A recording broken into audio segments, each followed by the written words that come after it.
So, remind me again why we're taking a drive? You want to show me something? What's there to show you in this ruined city? Okay then, just wondering. Your rabbit Carrots told me he took taekwondo lessons from when he was originally dead, so he's taking my place on patrol while I can take a break. It is strange, really. I never had anybody assist me, ever. Very few people in the city, and I'm always alone. Always? That's right, Bo. You said everybody fled the city since your birth. But about the cafe, the waiter. What is with that? That waiter is just the spirit of the owner of that cafe. Spirit? Do you actually mean to tell me he is already dead? It appears to be the case.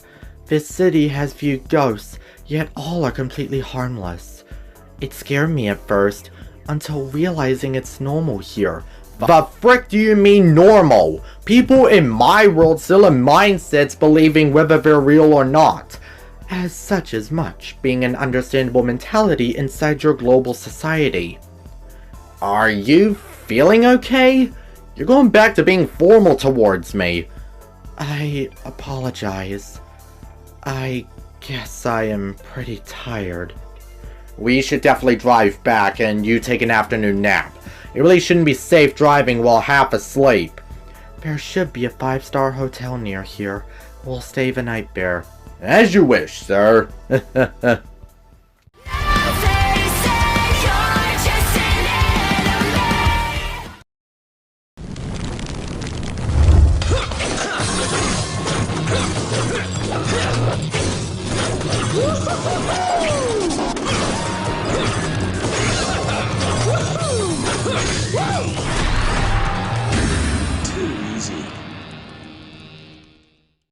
As much as I love platformers and role-playing games, hack and slash games don't come too far behind as one of my favorite video game genres. And you wonder why my first video game review was a rad hack and slash. Especially when in 2001, Capcom gave us a game that would set the foundation for future hack and slashes. Originally conceptualized to be a Resident Evil game, aka one of the original concepts for Resident Evil 4, turned into a brand new game called Devil May Cry. The game may have aged nowadays, but back then was an absolute staple and set the stone for other games like God of War and especially Bayonetta. The success of DMC 1 led to DMC 2 in 2003 and it exists. But then 2005 came around and Capcom finally found the series' identity and what they wanted to do with the series, fixing everything about DMC 2 and improving things already good with DMC 1, making them even better with Devil May Cry 3 Dante's Awakening releasing in early 2005. This game is easily conceived as one of, if not the best game in the whole series, and there is a lot to say why. And you know what? Since I finally got around to playing through and finishing Devil May Cry 5, and since I'm in such a DMC mood, I figured frick it and review Devil May Cry 3. In spite of the weird reception for the Devil May Cry HD Collection, guys, come on. DMC 1 and 2 may not have been the best games in the series, but hey, the collection is the best way to play free right now, whether it be on the PS3, PS4, etc. So now, let's begin my review on Devil May Cry 3 Dante's Awakening Special Edition on the Devil May Cry HD Collection on the PlayStation 3.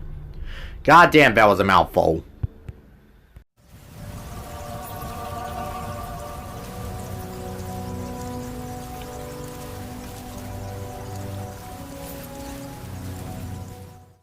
Just like with what Metal Gear Solid did for its third entry, Devil May Cry 3's story serves as a prequel to the entire franchise, focusing on a teenager young adult Dante.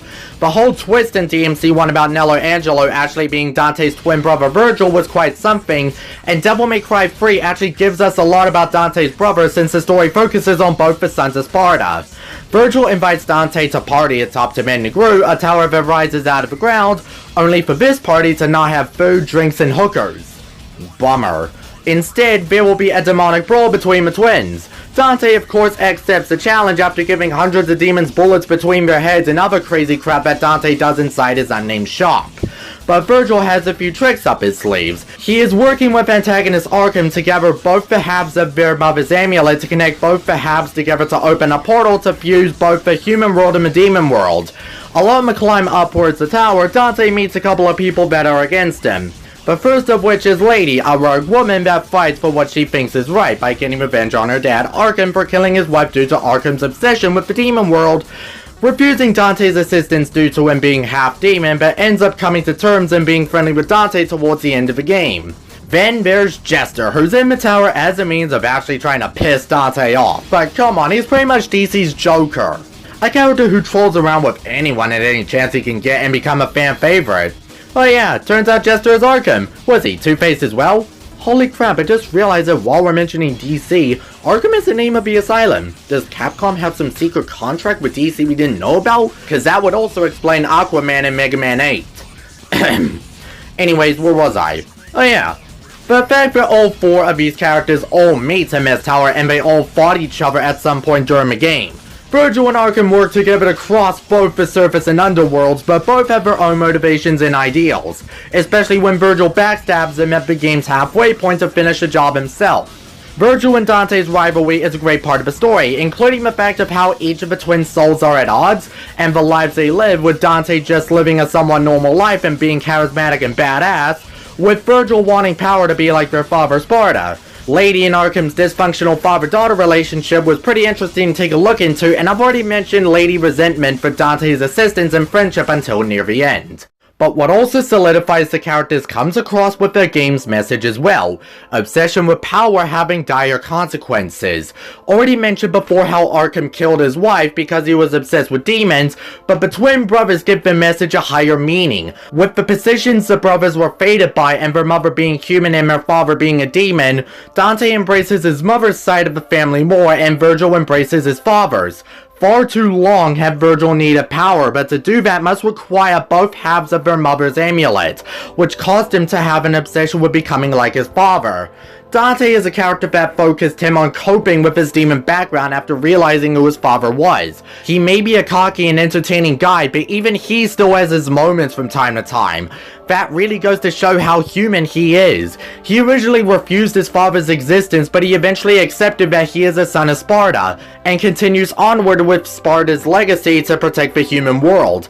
The story starts from something simple and really entertaining, but then when Dante unlocks his devil trigger for the first time after being stabbed by Virgil, transforms the story into having a deeper meaning and becomes something so much more. But also keeps the zaniness we all love and scream that never gets old after many rewatches and replays.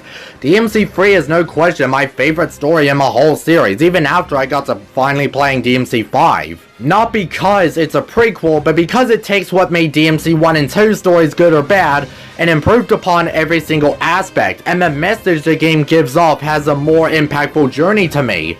The true start of the series' chronological timeline, and they did a great job as the beginning of Dante's awakening to continuing the protection of the human world.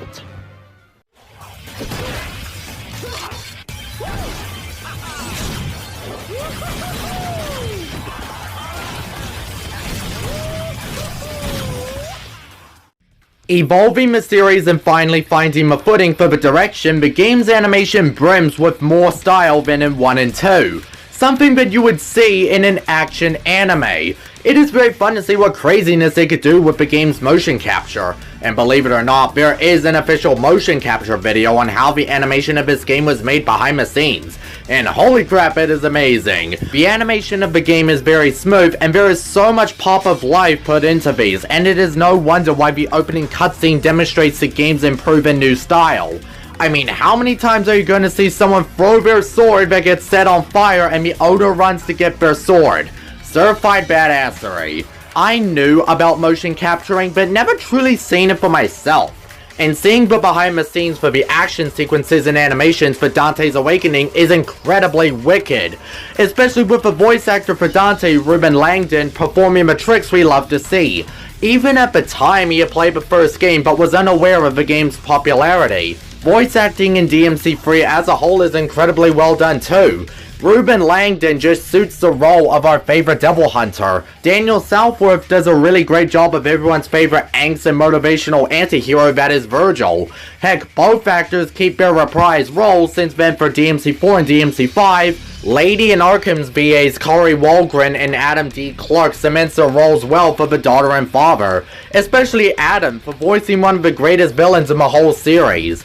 Even all the demon boss fights that become your weapon sound really great as well. Though I experienced this in an HD art style, the game really looks so great and fits into the demonic scenario of a ruined city, Tamin Negru, and the other places too. Props for being inside of a giant monster looking both disgusting and awesome.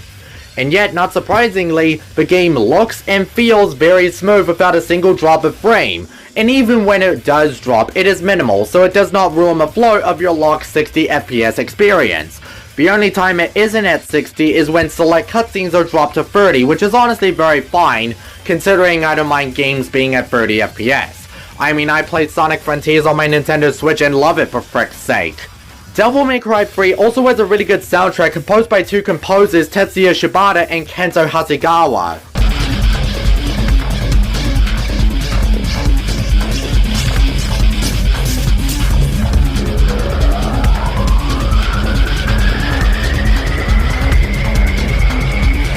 Very ambient tracks for the level design that bring in the dark atmosphere of the setting.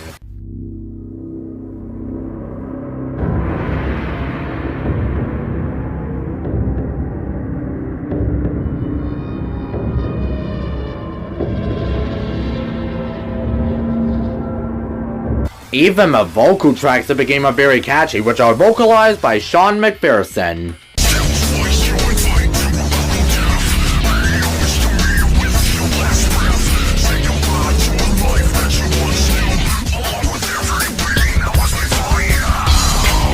The audio quality of the game is actually very well balanced too, but there's not really anything else I can say that won't sound so repetitive and redundant every time a game has a good audio balancing. But hey, the presentation is so good that it can make the devil cry.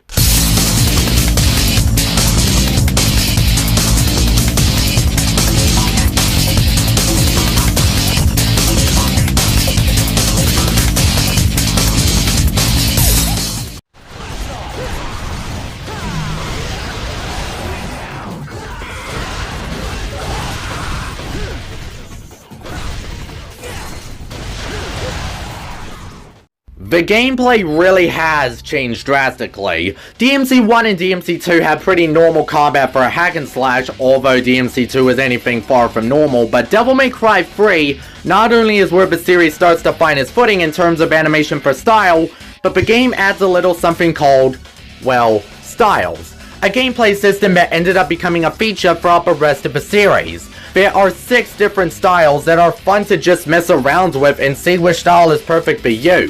Fun thing as well is that every style has their own unique moveset as well, so the style for you also will have a moveset that can potentially be just right for you. The first of these is the Trickster style that can emphasize fast dodges to get style points. The second is the Swordmaster style. This one pretty much expands the abilities of the Devil Arms and maximizes their elemental power. Pretty much the movesets of this are the weapons you gain from defeating the bosses, which of a bunch I will explain once I get to them. The Gunslinger style is basically just like that of Swordmaster style, emphasizing mastery of the different guns and the maximization of their technique. And also just like the Swordmaster style, that the moveset are different guns you get from defeating the bosses. The Royal Guard style is one of the most difficult styles to master, but it is one of the strongest potentially, as its moves, release and just release are some of the most strongest moves in the game that can injure large demons greatly and inflict a ton of damage to the bosses. Quicksilver style allows Dante to move at lightning speeds, allowing him to experiment on different combos and stuff. I mean, hey, Dante is already intelligent by coming up with different tactics from fighting styles, so let's let him experiment a lot more with the style's moveset Time Lag, which is a move that slows down time momentarily by sending out a dimensional time rift that will consume double trigger energy. Then the final style is a Doppelganger style, or as I like to call it, Doppelgundam style. Anyways, as the name of the style states, allows Dante to create clones of himself that can assist him during battles, which just like with the Quicksilver style can make Dante experiment with different tactical ideas and combos. The biggest problem with the styles is that you are unable to switch between them mid-gameplay. The only way to change your style is either through the mission start screen or the divinity statues. Thankfully, the Nintendo Switch version of the game adds style switching, so you are able to switch styles in gameplay with any direction of the D-pad, allowing for even more combo versatility than what you couldn't do in the rest of the versions of DMC3. The level design of the Devil May Cry series works through puzzle solving to advance further on in the game. These missions are very fun, albeit sometimes very risky if you don't know what you're doing, but they do make the levels a lot more interesting rather than just simply running around doing nothing getting from point A to point B. Speaking of risk, Devil May Cry 3 is one of the most difficult combat games of its time. Harder than Ninja Gaiden? No. But your default setting booting the game up for the first time is normal mode instead of easy, and normal mode can be quite challenging at times, but that's technically what I prefer, otherwise it'd be as boring as DMC2 and we wouldn't want that now, would we? Some enemies can be an absolute hassle in the game, but use a lot of the weapons in your arsenal and you will have a great time. DMC goes all against button mashing the same attack over and over again, as due to the game's difficulty as well as a lot of enemies constantly surrounding you, it is the worst idea you could possibly make. At all times during the combat sequences, you need to be quick on your feet, constantly moving and using as much combos and weaponry as you can. If you play through your smarts rather than relying alone on your strengths, then you are guaranteed victory. Actually, here's the thing. The version of DMC3 I played, the Magnum HD Collection, is the special edition of the game, since the original Devil May Cry 3 was actually even harder. In fact, the vanilla game's main criticism, aside from a crappy PC port, was the high level of difficulty and disagreed with Capcom's decision of difficulty differences in different countries and regions. The Japanese version of the game's hard mode is that of the North American's normal mode, and that the European version has the same normal mode as the Japanese version, maintaining the yellow orb continue system from the North American version. What? What are you talking about? The special edition, however, tones down the difficulty, shifting it so that normal mode is that of the vanilla game's easy mode. But the difficulty of the special edition lies one bump in the road, and frankly, this is the most hit or miss aspect about the game for me, and that is the boss fights. Because of the challenge presented here, the bosses will be your ultimate test, sometimes for the best, other times arguably for the worst. You get bosses such as Cerberus, Agni, and Rudra, and the free fights against Virgil that are really difficult but can be quite a fun time. Unfortunately, bosses such as Beowulf and Arkham are so damn annoying to fight, and Nevin, Lady, and Doppelganger I find to be bosses that are just alright. Yeah, my opinion changed on Nevin and Lady after last mentioning them on my least favorite bosses remake. Oh, but the optional Jester fights. Those are really fun and ultimately hilarious too. Jest is a good bad boy. At the time, every single Capcom game also gave us a boss rush near the end, with some worst offenders going for a lot of the Mega Man games, Okami, and especially Devil May Cry 3. Granted, at least for the boss rush in DMC3, you don't have to do all the boss fights again in order to progress, but when you got a boss lineup that is already super tedious, albeit very fun times as well, it's not a nice recipe for having to refight some annoying or rare fights.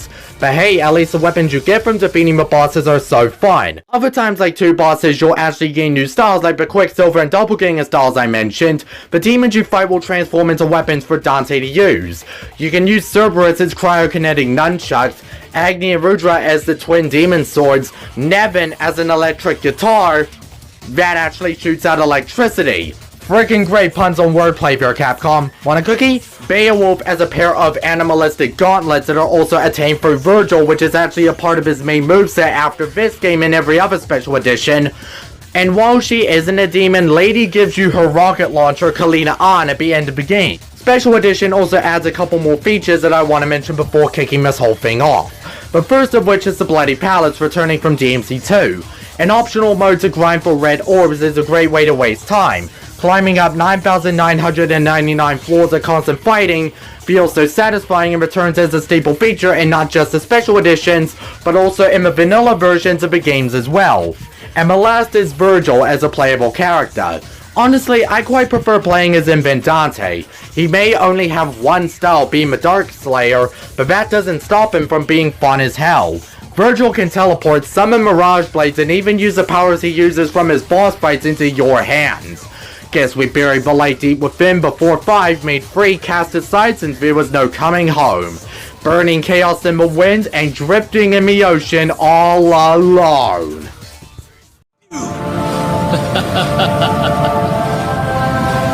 Unfortunately, our souls are at odds, brother. I need more power.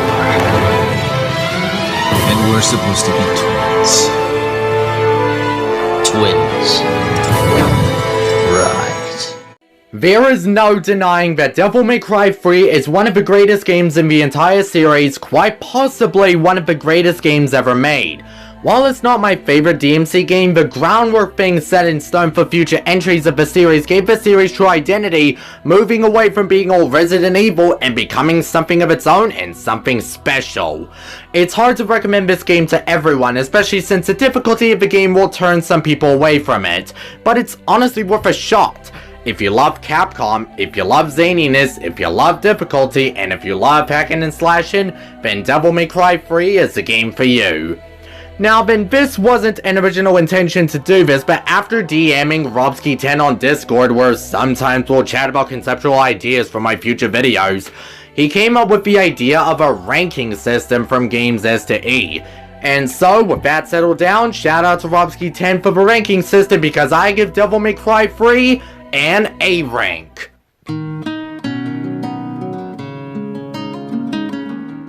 So yeah, from now on, all my reviews are going to have a ranking system, and the music being played will be as such. S rank will be the result screen music from Sonic Colors, A to D ranks will play the result screen music from Sonic 06, and E rank will have the E rank result screen theme song from Sonic Unleashed. And now that all that is over and done with, I'm User1Campbell, and see you all next time!